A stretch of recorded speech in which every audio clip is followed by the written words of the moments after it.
प्रिय भक्तजनों, आज हम श्रीमद् भगवत गीता का 16वां अध्याय श्रवण करेंगे। श्री भगवान बोले, भय का सर्वथा अभाव, अंतःकरण की पूर्ण निर्मलता, तत्व ज्ञान के लिए ध्यान, योग में निरंतर दृढ़ स्थिति, परमात्मा के स्वरूप को तत्व से जानने के लिए सच्चिदानंद घन परमात्मा के स्वरूप में एक ही भाव से ध्यान की निरंतर गहरी स्थिति का ही नाम ज्ञान योग व्यवस्थित ही समझना चाहिए।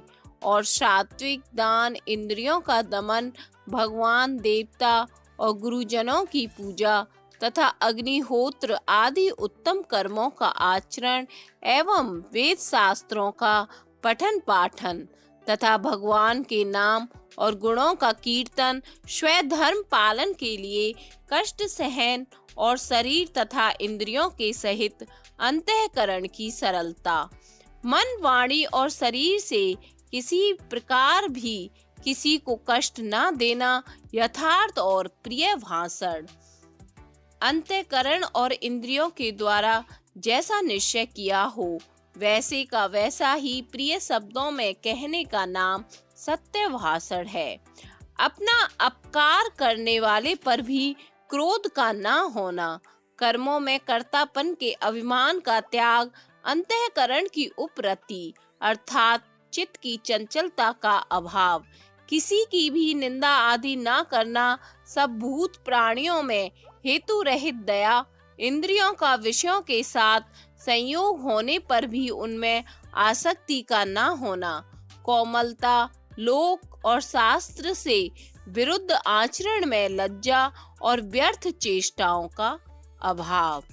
तेज, श्रेष्ठ पुरुषों की उस शक्ति का नाम तेज है जिसके प्रभाव से उनके सामने विषय आसक्त और नीच प्रकृति वाले मनुष्य भी प्राय अन्याय आचरण से रुककर उनके कथा अनुसार श्रेष्ठ कर्मों में प्रवृत्त हो जाते हैं। क्षमा, धैर्य, बाहर की शुद्धि एवं किसी में भी शत्रु भाव का न होना और अपने में पूज्यता के अभिमान का अभाव, ये सब तो हैं अर्जुन देवी संपदा को लेकर उत्पन्न हुए पुरुष के लक्षण हैं। हे पार्थ, दंभ, घमंड और अभिमान तथा क्रोध, कठोरता और अज्ञान भी ये सब आसुरी संपदा को लेकर उत्पन्न हुए पुरुष के लक्षण हैं। देवी संपदा मुक्ति के लिए और आसुरी संपदा बांधने के लिए मानी गई है। इसलिए हे अर्जुन, तू शोक मत कर, क्योंकि तू देवी संपदा को लेकर उत्पन्न हुआ है। हे अर्जुन, इस लोक में भूतों की सृष्टि यानी मनुष्य समुदाय दो ही प्रकार का है, एक तो देवी प्रकृति वाला और दूसरा आसुरी प्रकृति वाला। उनमें से देवी प्रकृति वाला तो विस्तार पूर्वक कहा गया, अब तू आसुरी प्रकृति वाले मनुष्य समुदाय को भी विस्तार पूर्वक मुझसे सुन। आसुर स्वभाव वाले मनुष्य प्रवृत्ति और निवृत्ति इन दोनों को ही नहीं जानते, इसलिए उनमें ना तो बाहर भीतर की शुद्धि है और ना श्रेष्ठ आचरण है और ना सत्य भाषण ही है। वे आसुरी प्रकृति वाले मनुष्य कहा करते हैं कि जगत आश्रय रहित, सर्वथा असत्य और बिना ईश्वर के अपने आप केवल स्त्री पुरुष के संयोग से उत्पन्न है, अतएव केवल काम ही इसका कारण है, इसके सिवा और क्या है। इस मिथ्या ज्ञान को अवलंबन करके जिनका स्वभाव नष्ट हो गया है तथा जिनकी बुद्धि मंद है, वे सब अपकार करने वाले क्रूर कर्मी मनुष्य केवल जगत के नाश के लिए ही समर्थ होते हैं। वे दंभ, मान और मद से युक्त मनुष्य किसी प्रकार भी पूर्ण न होने वाली कामनाओं का आश्रय लेकर अज्ञान से मिथ्या सिद्धांतों को ग्रहण करके भ्रष्ट आचरणों को धारण करके संसार में विचरते हैं तथा वे मृत्यु पर्यंत रहने वाली असंख्य चिंताओं का आश्रय लेने वाले विषय भोगों के भोगने में तत्पर रहने वाले और इतना ही सुख है इस प्रकार मानने वाले होते हैं। वे आशा की सैकड़ों फांसियों से बंधे हुए मनुष्य काम क्रोध के परायण होकर विषय भोगों के लिए अन्याय पूर्वक धन आदि पदार्थों का संग्रह करने की चेष्टा करते हैं। वे सोचा करते हैं कि मैंने आज यह प्राप्त कर लिया है और अब इस मनोरथ को प्राप्त कर लूंगा। मेरे पास यह इतना धन है और फिर भी यह हो जाएगा। वह शत्रु मेरे द्वारा मारा गया और उन दूसरे शत्रुओं को भी मैं मार डालूंगा।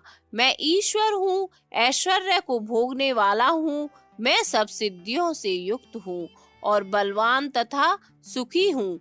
मैं बड़ा धनी और बड़े कुटुंब वाला हूँ। मेरे समान दूसरा कौन है? मैं यज्ञ करूंगा, दान दूंगा और आमोद प्रमोद करूंगा। इस प्रकार अज्ञान से मोहित रहने वाले तथा अनेक प्रकार से भ्रमित चित्त वाले, मोह रूप जाल से समावृत और विषय भोगों में अत्यंत आसक्त आसुर लोग महान अपवित्र नरक में गिरते हैं। वे अपने आप को ही श्रेष्ठ मानने वाले घमंडी पुरुष धन और मान के मद से युक्त होकर केवल नाम मात्र के यज्ञों द्वारा पाखंड से शास्त्र विधि रहित यजन करते हैं। वे अहंकार, बल, घमंड, कामना और क्रोध आदि के परायण और दूसरों की निंदा करने वाले पुरुष अपने और दूसरों के शरीर में स्थित मुझ अंतर्यामी से द्वेष करने वाले होते हैं। उन द्वेष करने वाले पापाचारी और क्रूर कर्मी नराधमों को मैं संसार में बार बार आसुरी योनियों में ही डालता हूँ। हे अर्जुन, वे मूढ़ मुझको ना प्राप्त होकर ही जन्म जन्म में आसुरी योनि को प्राप्त होते हैं, फिर उससे भी अति नीच गति को ही प्राप्त होते हैं, अर्थात घोर नरकों में पड़ते हैं।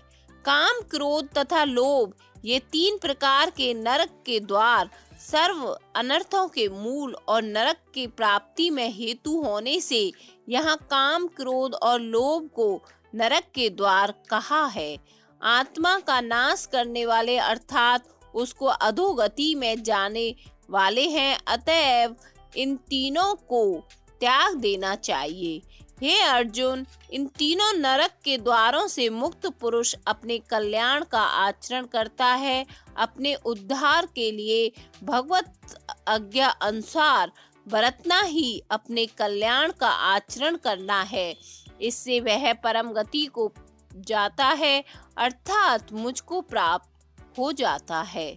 जो पुरुष शास्त्र विधि को त्याग कर अपनी इच्छा से मनमाना आचरण करता है, वह न सिद्धि को प्राप्त होता है, न परम गति को होता है और न सुख को ही। इससे तेरे लिए इस कर्तव्य और अकर्तव्य की व्यवस्था में शास्त्र ही प्रमाण है।